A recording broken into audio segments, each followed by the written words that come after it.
The following session, Reviving the Medieval Disputation as a Classroom Teaching Tool, will be presented by Dr. Ryan MacPherson, who is the Academic Dean and a professor at Lutheran Classical College in Casper, Wyoming. He does have a handout. As you walked in, there was a handout available that he will be referencing during his presentation.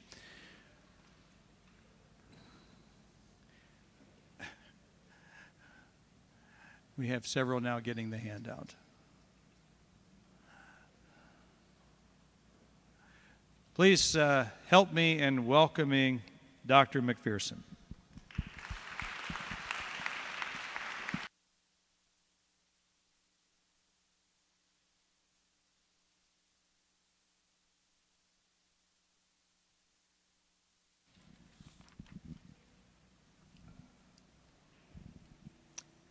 Question. Concerning the ideal airport. Article. What is the best airport? It would seem that the San Diego International Airport is the best airport. First reason. San Diego has the ideal climate with highs ranging from 55 to 80 degrees. Plus just a few days that are slightly beyond that very comfortable range. Precipitation is thin with a nice marine layer in the morning that then clears after sunrise by late morning as the sun brightens the sky, and then the heat is moderated by a breeze suitable for sailing. Second reason, the San Diego International Airport has Pete's Coffee, Ryan Brothers Coffee, Einstein Brothers Bagels, and Starbucks Coffee. The latter is your sure bet for grabbing a Frappuccino, but any of the others also provide a solid cup of brew to get you through your day.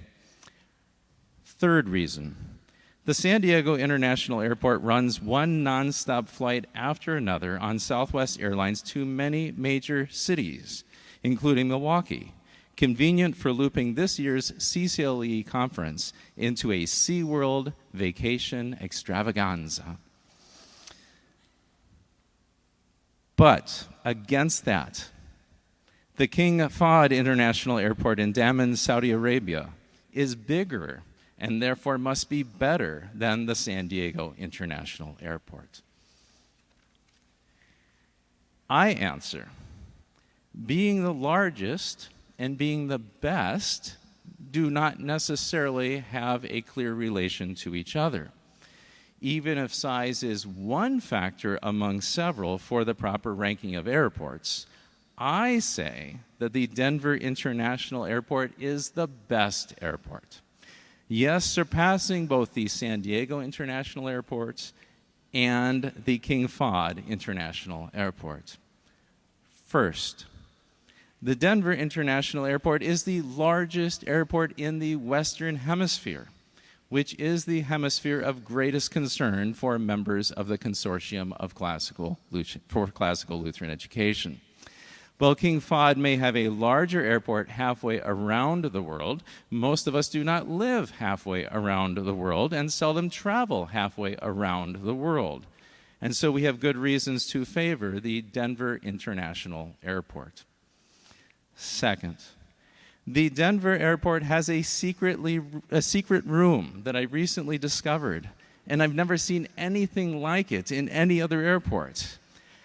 I could tell you, but then the secret wouldn't be a secret, would it? I will tell you, but will you please tell it only to other classical Lutheran educators? All right. Next to gate B24 is a door marked Stairway Emergency Exit Only. The sign is bogus. A security guard told me so. Open the door. Go inside the door. Go up one flight of stairs, and there you will find a balcony overlooking the terminal. And around that balcony, you will find 100 cots.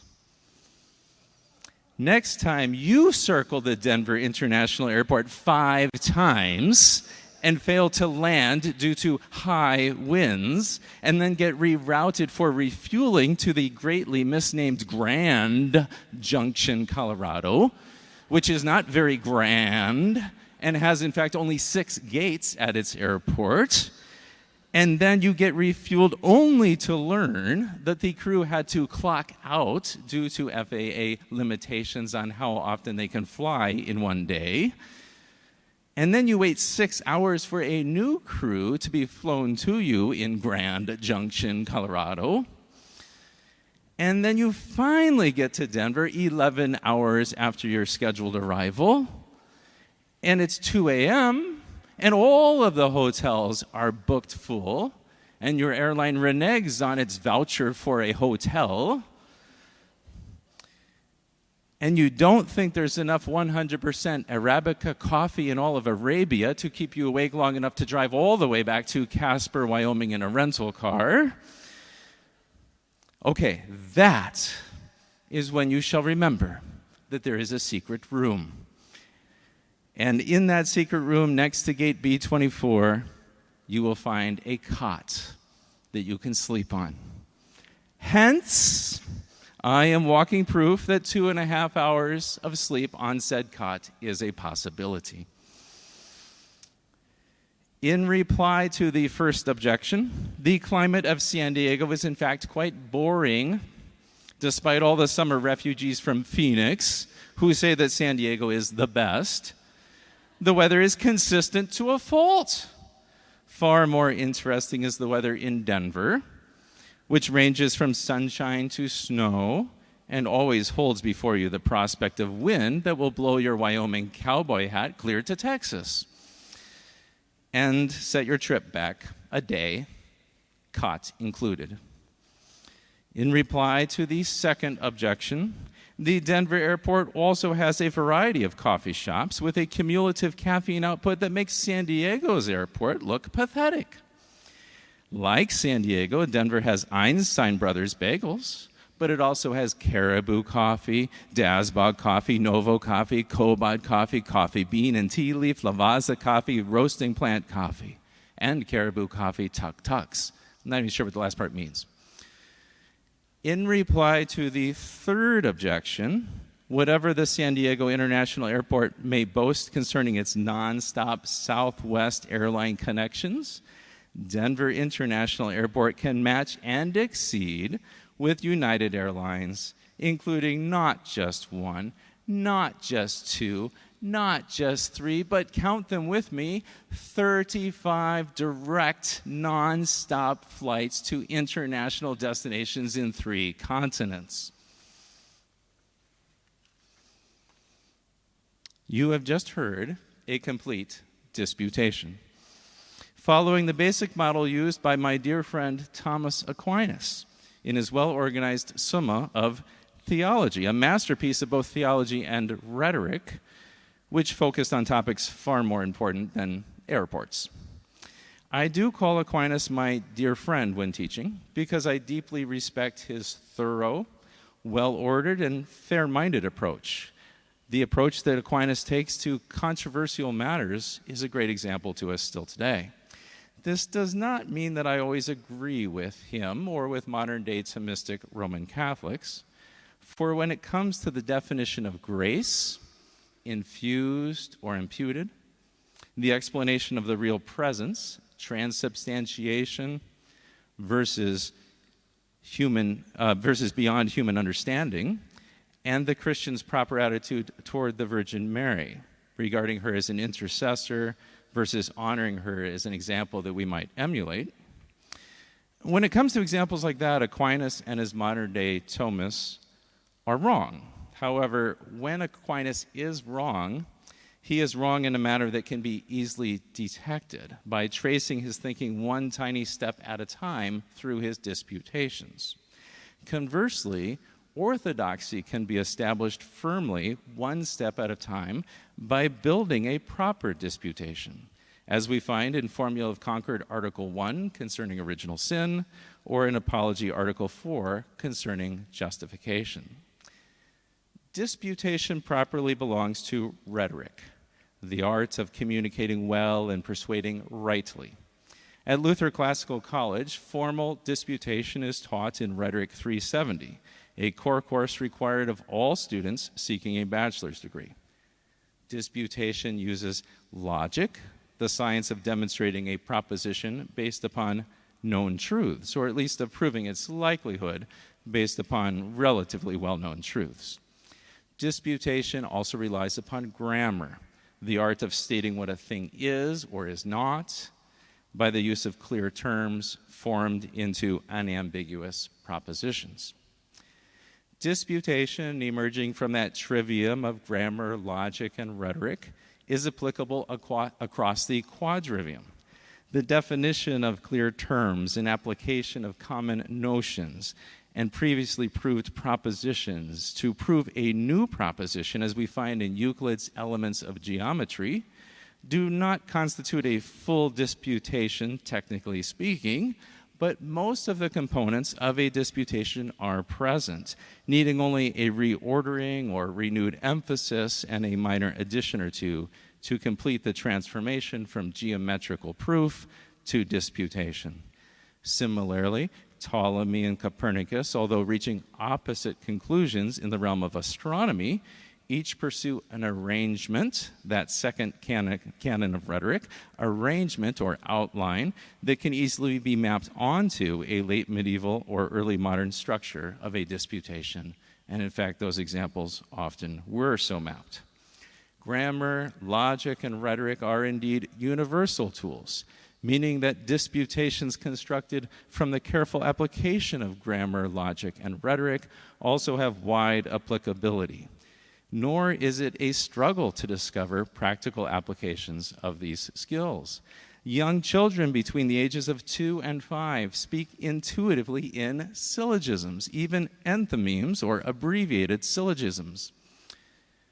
But Dad, Mom said I could, is shorthand for Proposition 1. Whatever Mom says I may do, I may do. Proposition 2, Mom says I may do this. And conclusion, therefore, I may do this even if Dad says otherwise. The logic is valid. The only problem is the first premise is false, since whatever Mom says a child may do when the child is intentionally manipulating Mom in the absence of Dad is not necessarily something the child may do. Now, my point is not that children sometimes use syllogisms sinfully, but that children use them so readily, so naturally, so intuitively. Parents, if you want to outsmart your children, you had best master the syllogism yourself. Do not, I repeat, do not enroll your children in a logic class at Wittenberg Academy until you first have mastered that manipulative material yourself. Well, let's not panic. A well-educated adult, a graduate of an institution such as Luther Classical College, readily, naturally, intuitively approaches bigger debates in life as disputations. No, we don't always have to think so formally as Thomas Aquinas, but it wouldn't hurt if we did. And even when we don't, we more or less should proceed through the same basic outline that he uses, even if we streamline or rearrange things on the fly. Today, I will teach you how to do so, and how to teach your students to do so.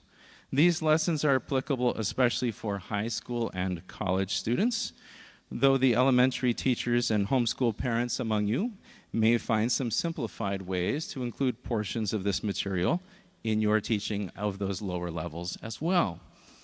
Including disputations, or at least some of the building blocks of disputations, is a good way to be classical educators. It also is a great way to be Lutheran educators. While my favorite form of disputation comes from Thomas Aquinas, the best content comes from our Lutheran fathers, including Martin Luther, the second Martin, Martin Chemnitz, and Johann Gerhard, the dogmatician and devotional writer. So I'd like to address now the first page of your handout, looking at the first couple of headings there, as we pause and slow down to say, what is a disputation and what is the anatomy of a disputation? So a disputation is a formal style of debate, characteristic of the scholastic tradition of the late medieval universities. Disputations gave structure to classroom teaching and also served as capstone projects for candidates seeking a master's degree. Disputation, while centered in universities, bridged learning and popular culture. It appeared in both public and private debates and gradually supplanted dialogue, poetry, and other classical and early medieval forms of discourse. You see there in your handout the medieval pedagogical procedure there, that the teaching master proposed a question for his class, and students were chosen to defend the affirmative and the negative sides. And after the presentation of both sides, the master was expected to resolve or to determine the question by proposing a solution. So that's how it's used in the classroom. And it also was used in both oral and published treatises. A typical outline for the questiones, or treatise addressing questions, follows the 6 steps listed in your handout. First, a statement of the question. It's an introduction to the controversy. It lays out the 2 or sometimes 3 or 4 sides in the debate. And then came the rationes principales, a summary of the main arguments that are actually opposed to the author's position. And here's where we have to slow down. These first arguments are going to sound very compelling, and sometimes there are several of them, maybe a dozen of them or more. And so much like with the airport, did you notice? I was all about the San Diego airport for a long time, and then I said, no, not that one. We like the Denver airport better, right? So what comes early in the discourse is this affirmation with strong arguments, chief arguments, rationes principales, in favor of the opposition's viewpoint. It's a way of being fair-minded and showing that you're covering all the bases. And then number 3 comes an assertion of contradictions. It's a list of contradictions that says, well, wait a minute, on second thought, all those great sounding arguments that we just heard for the other side, there's something wrong with each of them. So that's number 3, the assertion of contradictions. And then number 4, a clarification, a place to pause and define your terms, make sure we're not speaking past each other before we continue after that. Number 5, a presentation of the author's thesis. I know we're usually taught to start with your thesis in your first paragraph. Here, the author or the speaker, his thesis comes rather late, step 5. And it's numbered, it's progressive, it builds a case. These are my 5 reasons, 1, 2, 3, 4, 5. Unpack them in favor of the author's thesis. And then number 6 is a refutation of what was presented in number 2. Going back to all those things that at first sounded good in favor of the opposition, and now you say, well, here's what was wrong with each and every one of them. Number 6 is kind of an expansion, you might say, on number 3, where you just thoroughly demolish the opposition. So the University of Wittenberg, during the time of Luther and Melanchthon, preserved this scholastic tradition of disputations as to their form, even while the content was shifting, and even while at the university they were moving out of this kind of laser-focused attention to the nitty-gritty of logic and seeing rhetoric as also important and grammar as also important. Grammar, read scripture grammatically and historically to know what the text says. Rhetoric, be attentive of the rhetorical devices so you're not taking scripture out of context, but you're reading it in the flow of things. And then rhetoric, learning to preach on the basis of the text of scripture as well. So Wittenberg had this balance of all the parts of the trivium to a greater degree than what the previous generations did that were focused on logic. Nevertheless, they preserved the same basic outline of how to do a disputation. And let me just give you some examples of master's disputations at the University of Wittenberg. Concerning the formation of the fetus, concerning polygamy, concerning the powers of the soul and the mind, concerning the donation of Constantine, concerning liberty and adiaphora, concerning the distinction between the Old and New Testaments, concerning the sex of the philosophers, concerning the reprehensible errors of hypocrites, and concerning various kinds of bread and which is the best and healthiest kind of food. I surmise that some of those early Lutherans were already gluten-free back in the 16th century. There also was a quodlibet tradition. Literally, quodlibet is whatever you like, and this encouraged debates on just about any subject for the sake of honing one's skill in logic and rhetoric. A good disputator could handle any topic for any audience at any time. And so sometimes these were very serious debates, but sometimes they were more playful in order to practice one's skills. Luther himself engaged in disputation regularly.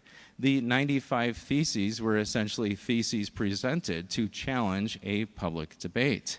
His Heidelberg Disputation has the name Disputation, and again, a series of theses with at least a hint of how he would have developed it into a fuller argument in the style of Thomas Aquinas or someone else in that school of thought. His disputation concerning the passage, "The Word was made flesh," coming out in the late 1530s, is another excellent example. He's analyzing syllogisms carefully. He's checking assumptions. He's going back to Scripture, and he's insisting that we don't let our metaphysical presuppositions change our view of the incarnation or the real presence in the Lord's Supper or anything like that, but rather that we derive our Christology from Scripture alone in a well-ordered way.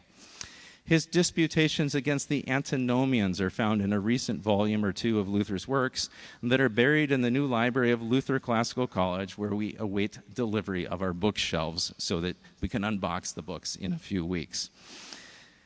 Returning to our handout on page 1, let me look now at the heading that says a colloquial restatement of the typical 6-point outline introduced above. This may especially help you if you want to teach a lower level of student.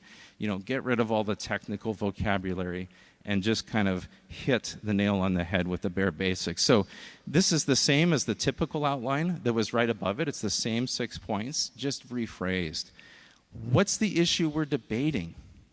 That's what you start with. You state the issue that's being debated. Number 2, what's a really common answer to the question that sounds correct at first? And I'll be fair for the moment and point out the strengths. But by the way, later on we'll come back and critique it. Number 3, upon closer inspection, what are some problems with those views that we just presented? Number 4, now let's slow down and define our terms. Number 5, well, here's my own view, and by the way, it's the opposite of number 2. And number 6, here's a point-by-point refutation of everything that initially seemed good about number 2, but now you see that number 2 is totally wrong, and like I said earlier, number 5 is the correct answer, but along the way I've been very fair and I've showed you the strengths of both sides before showing you the weaknesses of the side that's wrong and ultimately asserting my thesis.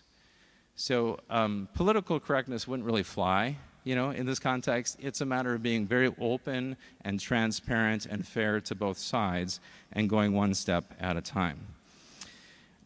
Now let's look at the arrangement. Again, arrangement meaning how you outline it, literally how you arrange, right, your speech, which is the second canon of rhetoric traditionally. Let's look at the arrangement of Aquinas, who is, I think, the best model. And part of the reason is that we have, a very complete work there, hundreds of pages. You can read one disputation after another. You can soak it up by osmosis in terms of the framework. Even if you don't agree with all of the content, it's a pattern of thinking. It's a way of being thorough and fair-minded and so forth. And so that's part of why I hold him out for your reading. He starts by stating a topic for debate, and this is called a question. Now, our word question, we think of like a sentence that ends with a question mark. He's not quite there yet. What he really means is like, what's the big subject matter of the controversy? And then number 2, he poses several questions about that topic, and each question he calls an article. So Article 1 is now the first question he wants to ask about this broader topic that he calls a question, okay? Number 3, he states a common answer, and these are the objections to his own view. These are the views of his opponents. But when you read Aquinas, you'll be very persuaded. I mean, he's very fair-minded, and you're reading these opposite views, and you think, well, that sounds good to me. And then all of a sudden, midway through, he says, but wait a minute, let's look at that again, okay? And that's where we get to number 4, where he states what can be called a bachelor's but against that retort. So, but against that, I have a different perspective. It's kind of a transition marker when you get to the on the contrary or but against that. And in a classroom setting, Aquinas, as the Master of Arts, would be teaching bachelors who then would be asked to volunteer their own critique of the opponent's viewpoint that he had just rehearsed. So they get to pose the first critique, and then after that, he as the master gives an even better critique in order to teach them by example. But he lets them participate first by saying, but against that, number 4. Number 5, now Aquinas, as the Master of Arts, says, in reply, and then he gives his view, and then finally he says, hence, and then he replies to each of those objections, meaning the initial argument from the other side that he had begun with. He now shows what's wrong with each. If you turn the page, you'll see a chart that basically says the same thing again. Aquinas is right in the center of your chart. There's the standard model of a disputation over to the left, the Disputatio Ordinaria. And then Keith Butler has a website that's cited there that streamlines it even further. So all of these are basically in agreement with each other. It's a slightly different way to present it. I'm not here to say one's better or one's worse. I'm here to say here are 3 models. Figure out what works best with your students, and you can use one of them. What I'd like to do now is run through another disputation with you, but slowly. And if you keep page 2 of your handout in front of you, we can note that we're progressing from question to article to objections and so on. So here we go. Question, which again will be the topic, right? Question concerning the motion of heavenly bodies. And now article, which is going to pose a question about that topic, right? So we have concerning the motion of heavenly bodies, article, whether the earth goes around the sun or the sun goes around the earth. It would seem that, now is this the author's own view? This is the view of the opponents, right? It would seem that the earth is the motionless center of the universe, like the Greek astronomer Ptolemy claimed. First reason, our senses directly observe the sun, the moon, and the stars rising in the east and setting in the west. They move across the sky, each at their own rates, but also at rates that repeat in predictable patterns. Second reason, if, as those crazy Copernicans insist, the earth goes around the sun every year, and moreover the earth rotates on its axis every 24 hours, then wouldn't that mean that we were speeding along a whole lot faster than a race car or an airplane? Wouldn't we feel an extra strong breeze all the time, which would make those 80-mile-an-hour winds in Wyoming seem small by comparison? If you tossed a baseball up in the air, wouldn't it land behind you because the force of this wind would throw it back there? Wouldn't a bird traveling east versus a bird traveling west, they would end up at different speeds because one has a headwind and one has a tailwind? To quote Ptolemy's Almagest, but such things are utterly ridiculous merely to think of. It's known as a reduction to absurdity argument, right? If the earth actually moved and moved quickly through the universe, we would notice that, just like when your car speeds down the highway, you notice the speed. Since that doesn't happen, that must be a pretty silly and stupid idea to think that the earth moves, okay? So that was the second reason. So far we've had the opponent's view that the earth is motionless as the center of the universe, and a couple of reasons. One is the experience of our senses, and then the other reason was the absurdity of thinking that the earth actually would move. But against that, who is speaking now? The bachelor, right? One of you in the audience. But against that, surely the earth goes around the sun. Science says so. So there's your bachelor student, right? I answer, now this would be the Master of Arts, right?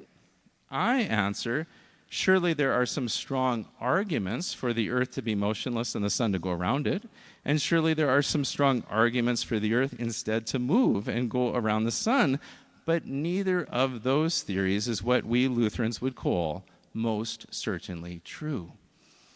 First, Kepler and Newton added to Copernicus some helpful ideas, geometrical ideas like the ellipse rather than the circle that Kepler offered, physical ideas such as a theory of universal gravitation that would explain why the earth would go around the sun from Newton, And all of that reinforces the notion that the Earth moves around the sun.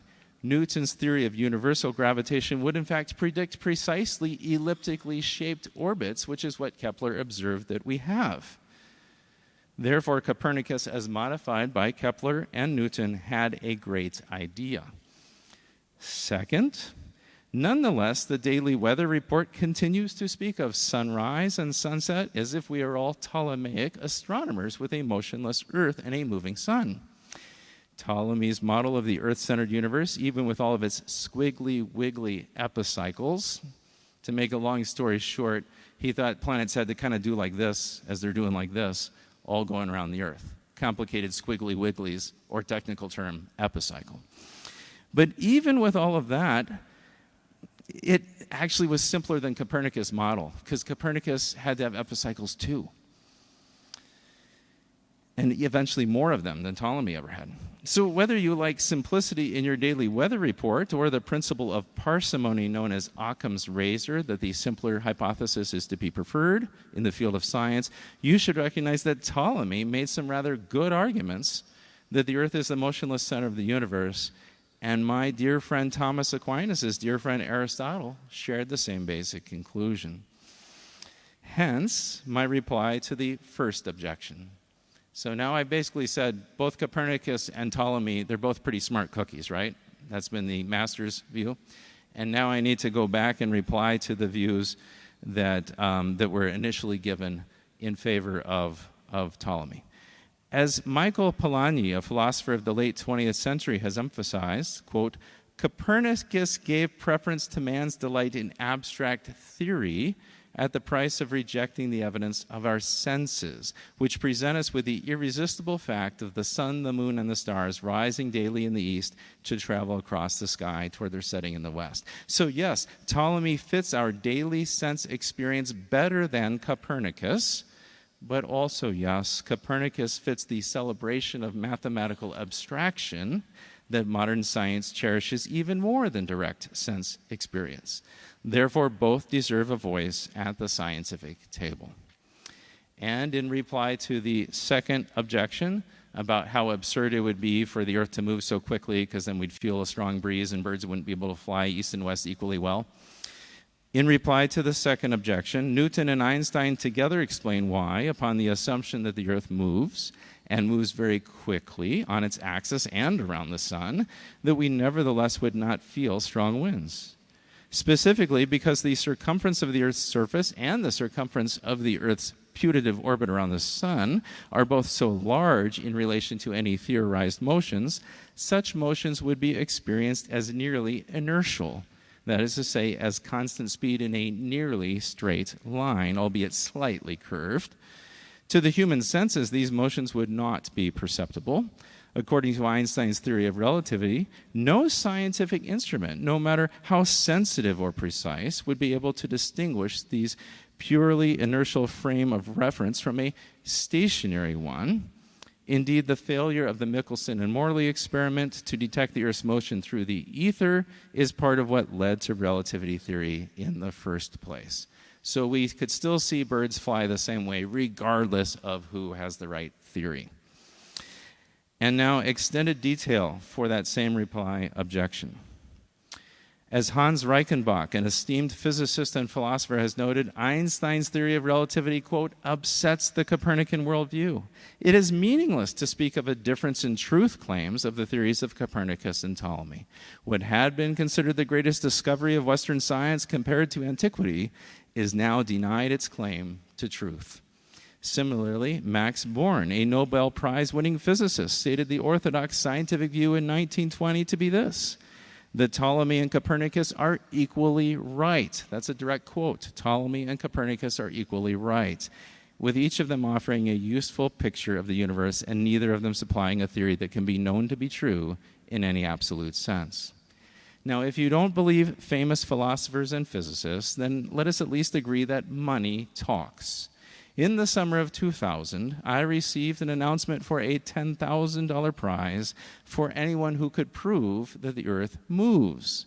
I showed the entry to an atmospheric scientist at Chesapeake Biological Laboratory in Solomons, Maryland, and he told me that every apparent proof of Copernicanism, such as the Coriolis effect upon the Earth's wind patterns, could be explained by an alternative theory in which the sun goes around a motionless Earth.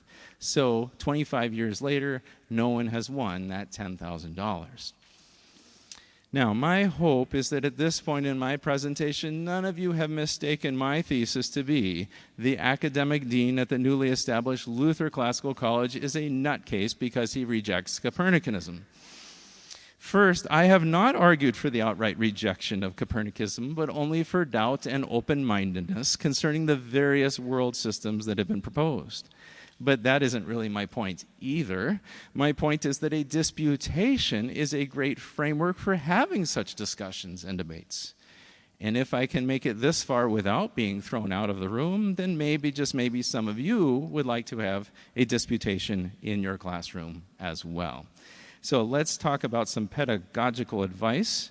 For college students and high school students, you may have opportunity to develop full-length disputations like the one about the airport and the one about astronomy that you've just heard. You can follow the outlines as we've gone through them already. But for simplicity, you might limit the reasons on each side to, say, the top 3 points. Aquinas, by the way, sometimes has dozens of reasons, so it can get long and detailed. You are the teacher, feel free to set a limit. And if you feel postmodern, then you may give yourself permission to adjust the rules as you see fit. Since you probably are not postmodern, I will give you permission. And if anyone says anything, you can say you went to a CCLE conference and Dr. MacPherson said you may adjust the rules to fit your classroom needs. But don't just adjust them willy-nilly. Think about learning from history. Don't be a slave to Aquinas' or anyone else's model, even though Aquinas is my favorite model, but realize that there are other ways of rearranging and simplifying the same material, and that might work better in your classroom. Let's look at the bottom of page 2, where you see an example from the Formula of Concord. Arguably, this is the best Lutheran way to do it, right? So you start with a statement of the controversy. What is the issue under dispute? And then you summarize each side's view, and then you after that you state which side's correct, or occasionally you'll notice there's a third view that's correct. Kind of like what I did with astronomy, right? I said neither Copernicus nor Ptolemy is right, they're sort of both right. Okay. And so you'll find that occasionally in the formula as well, that there's a nuanced middle position in some of them.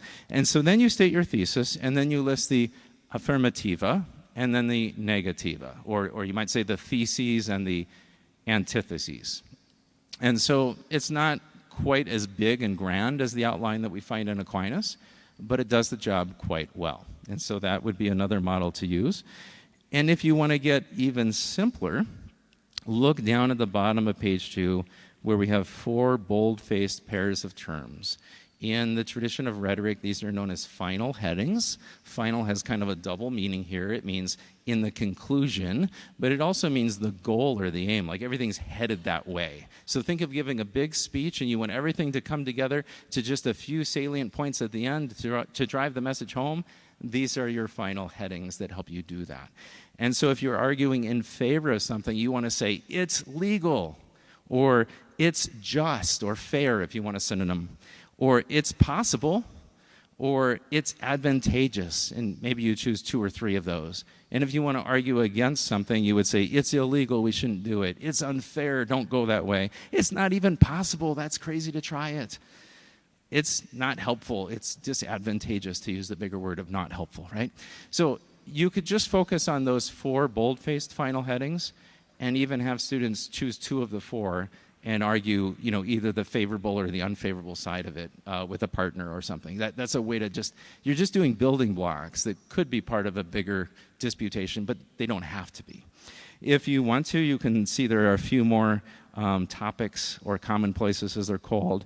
And the root word there, it's a place to kind of anchor your feet is the idea. Like you kind of dig your heels in when you're having this debate by speaking of whether something's logical or virtuous or necessary or whatever. So you could, again, just have them choose 1 or choose 2 or 3, depending on what you want to do, and either argue for or against, or if you want to build up a bigger assignment, you could have them show both sides. The same student does both. or have them do an entire full disputation like Aquinas does. You've got lots of options there.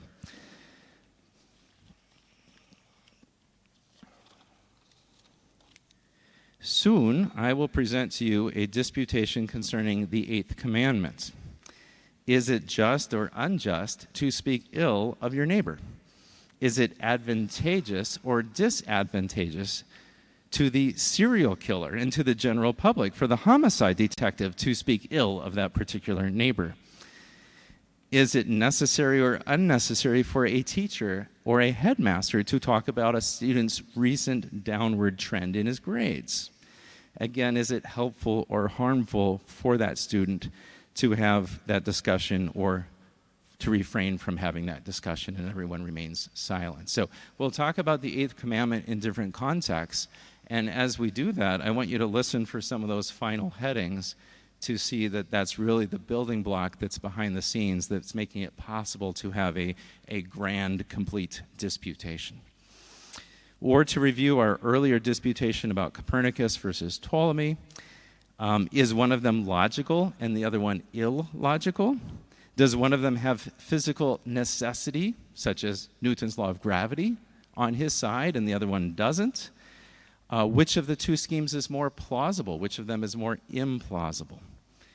Notice that the reasons and the objections generally fit those categories that you find at the bottom of page 2. So those are building blocks. And even if you don't do a full disputation, you serve your students well by teaching them those building blocks early on, and then the project can grow in the years to come.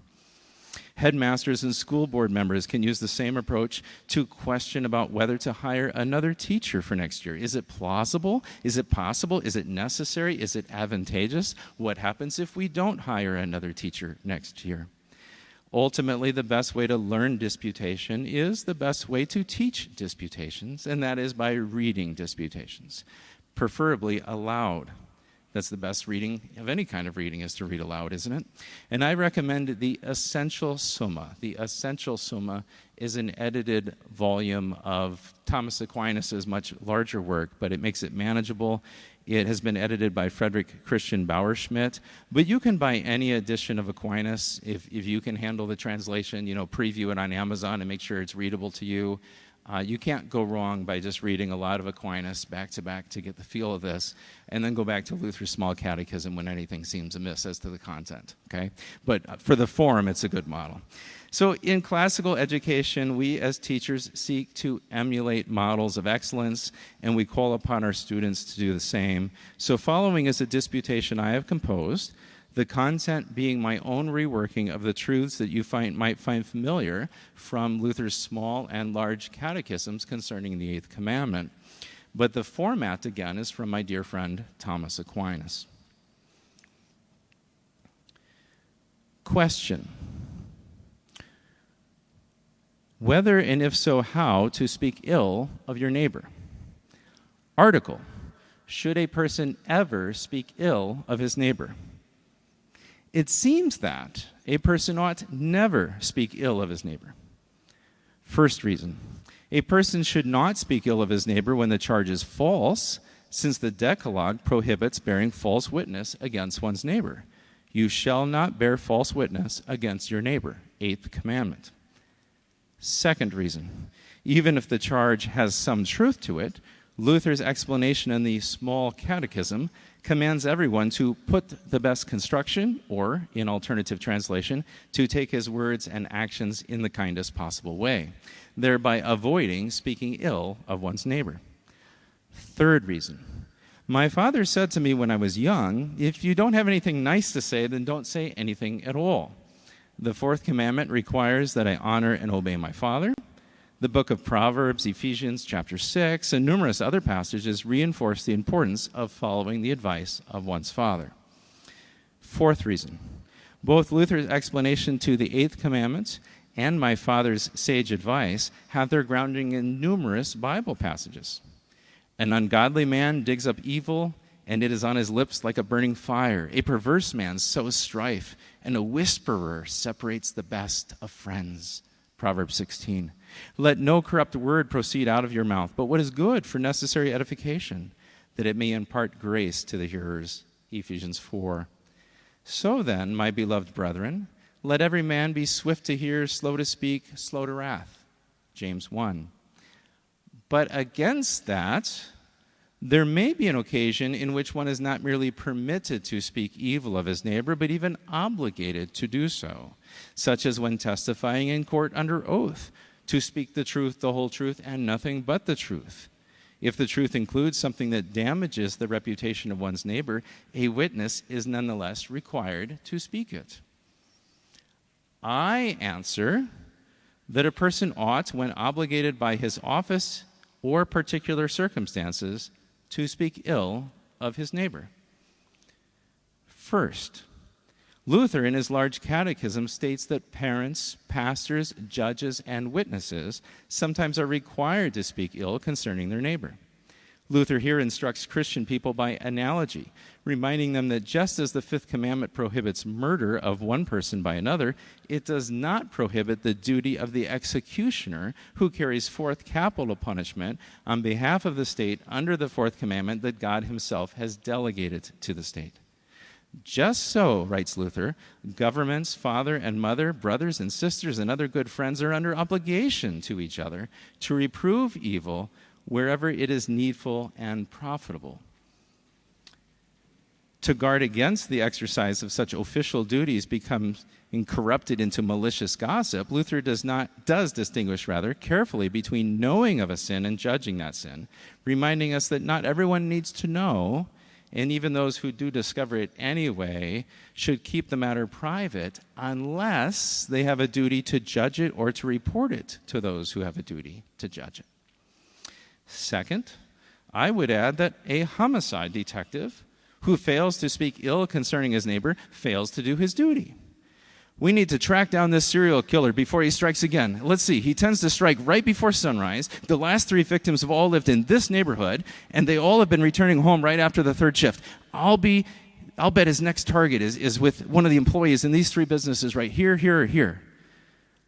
I want an unmarked car on that corner, another one on that corner, and another one across the street over there. Or would you prefer that the homicide detective put the best construction on everything and take the serial killer's actions in the kindest possible way? Relax, guys. He probably didn't mean to kill anyone. I mean, the first time it was probably just an accident. The second time, he might have been bored. The third time, he probably was too stressed out to give it careful consideration. I think deep down he's a nice guy. If the cops were to be watching him, assuming he'll strike again, that is so unkind to presume that this serial killer is a creepo. Maybe we should just put out a billboard that says, "Serial killer, we all forgive you and welcome you to date our daughters."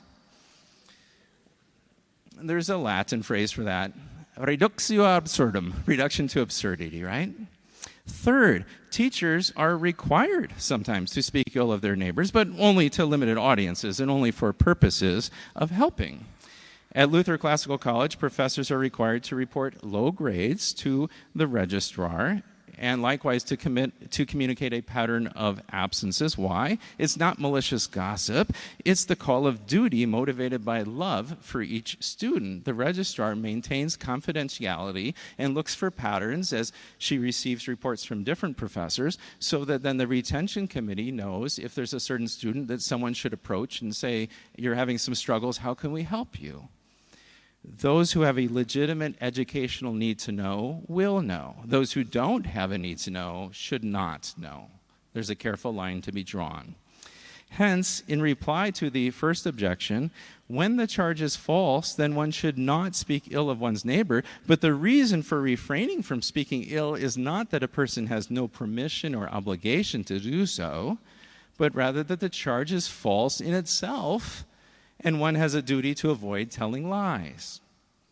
In reply to the second objection, Luther's small catechism was written for the training of children in the home by their fathers and in the congregation by their pastors.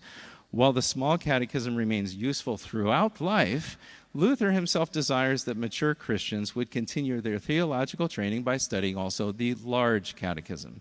In the large catechism, as noted in my first reply, Luther explains that the office of parent, pastor, or judge, among others, may permit or even require that the office holder identify the faults or failings of his neighbor. And in reply to the third objection, my father's advice not to say anything nice at all, or not to say anything at all if I didn't have anything nice to say, is appropriate for children with rare exception. And it's also often appropriate for adults, for that matter. However, this general rule does not apply universally within all vocations, as just noted concerning the offices of parent and pastor and judge.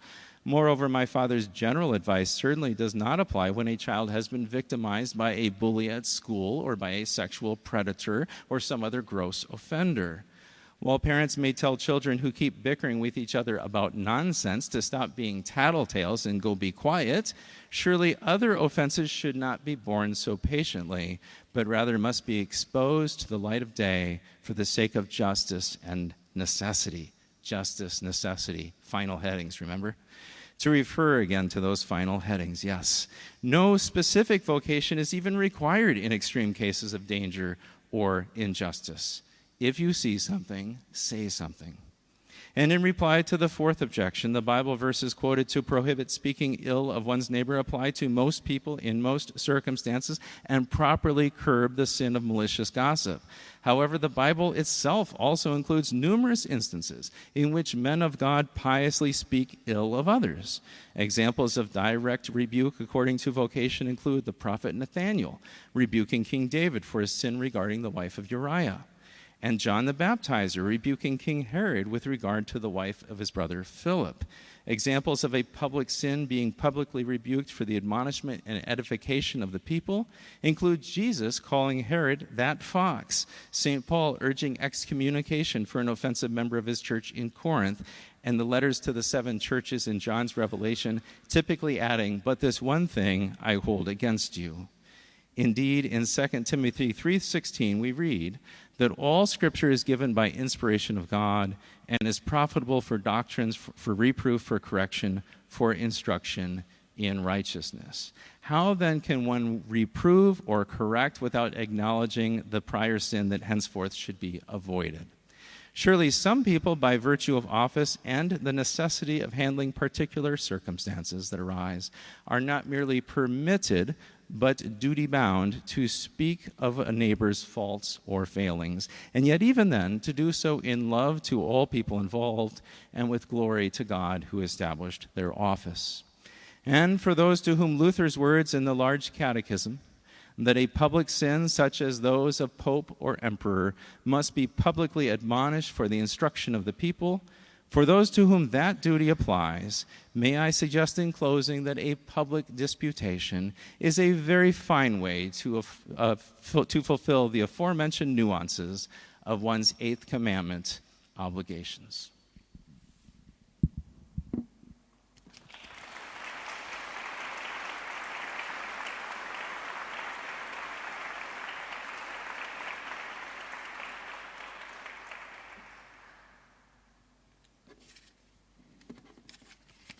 Minutes for questions? Okay, we have a couple of minutes for questions. Yes, sir. Really sophomore question, but how would you pitch this idea to those whose only experience with disputation like this is Snopes fact check? That's what we do now, check facts. Whereas this is a much more rhetorical exercise. So how do you sell this when it feels like such a long exercise to say things that are wrong? Sure. I think we have to just realize that good education slows down. The fact checking, everything is these quick sound bites in the media, and you're just overwhelmed by them, and you don't have time to think. Thinking takes time. Now, the better you get at thinking, you can sometimes quickly see through someone's argument and identify the fallacy and all of that. But that takes practice before you get quick at it, and not everyone is equally quick at each part of it. So I really do think that a schoolroom or the dining room table for you homeschoolers out there is a place where we shelter people from the fast-paced marketplace of ideas, and we slow down, and that's where you could just focus on what is just versus unjust, and then maybe read something from front page news or an editorial, and then slowly put it in a category and talk about what makes it fair or unfair, or again, necessary, unnecessary, or those other headings. But just choose one or two at a time, one sample editorial, and then critique it slowly but thoroughly and well. And I think that process it's like learning piano, right? You have to start by playing your scales and arpeggios slowly and carefully, and then you can pick up the pace later. And only then can you sight read and respond to any to play any piece of music at a moment's notice. Well, to give any speech or to defend any point in a debate at a moment's notice, the way that someone like Quintilian would say a great orator can, I think you start with the slow and careful stuff. And probably the slower and the more careful, the better, so that they're mimicking well-formed, well-crafted examples of excellence rather than just a bunch of sloppy, quick stuff.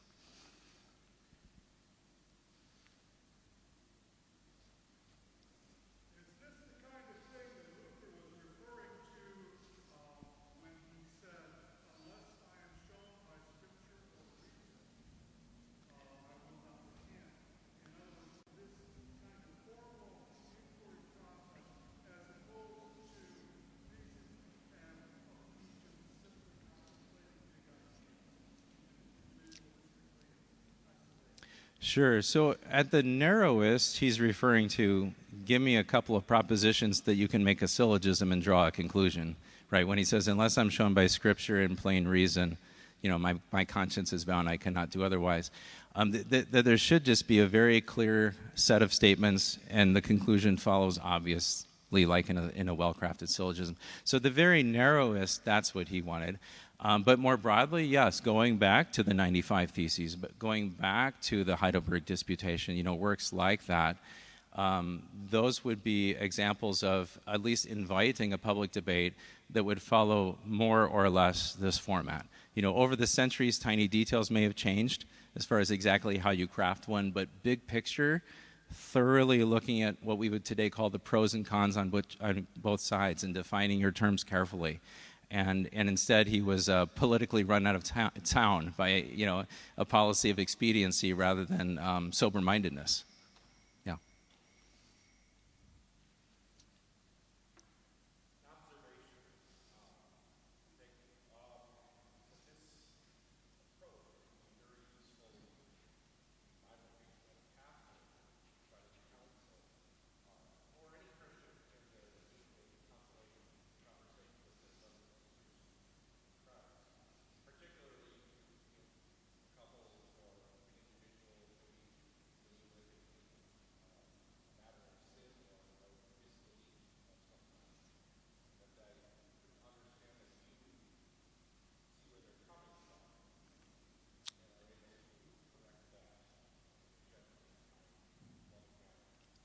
Yeah, I think both for personal counseling encounters where you can build a bridge and say, okay, I think I understand where you're coming from, and restate their position to their satisfaction, and then say, but now let me show you what you might not be seeing about your position. There's a hole in there, but the Bible fills that hole and transforms it.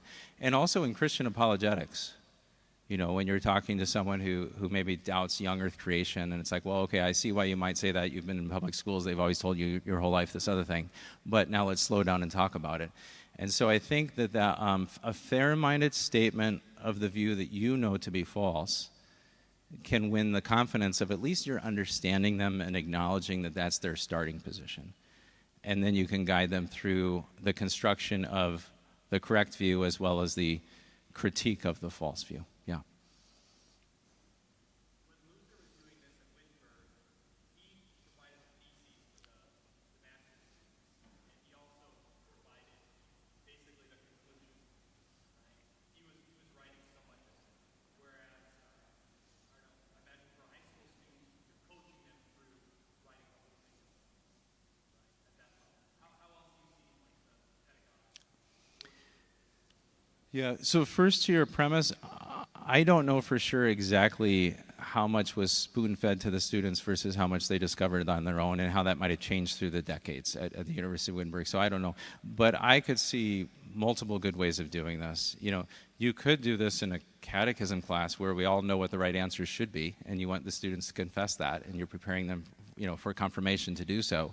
But then you give them some building blocks, and you say, now can you put this together? And what would you say to your Baptist neighbor who says, I don't want to baptize an infant? Then you could show that argument and show the Lutheran view and go back to Scripture and so forth. So you could do that, but then eventually we do also like students to be able to discover things on their own and to do the research on their own. And certainly by like the time you do a senior thesis in college or go off to graduate school, we tend to expect more originality, I guess. But I think especially for the early years, to give them structure and clear boundaries, and then they practice the building blocks, I think that's a great idea.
Right. So at Luther Classical College, we will have a class on logic first to master syllogisms, and then on disputation second to do the sequence that you were suggesting.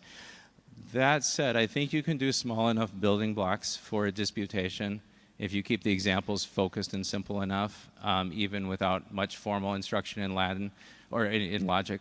Well, Latin's good too. And so I can see it working both ways. But in the past, I sometimes have done a one-page handout, just of like, here are 2 or 3 examples of a syllogism, and let's just use that, rather than 20 or so valid forms, and here's all the invalid forms, which you would get to in a full class on logic. So I appreciate that he had 3 pages, and you can even go a little smaller when the occasion allows for it to be a little smaller, right? All right, I think our time is up.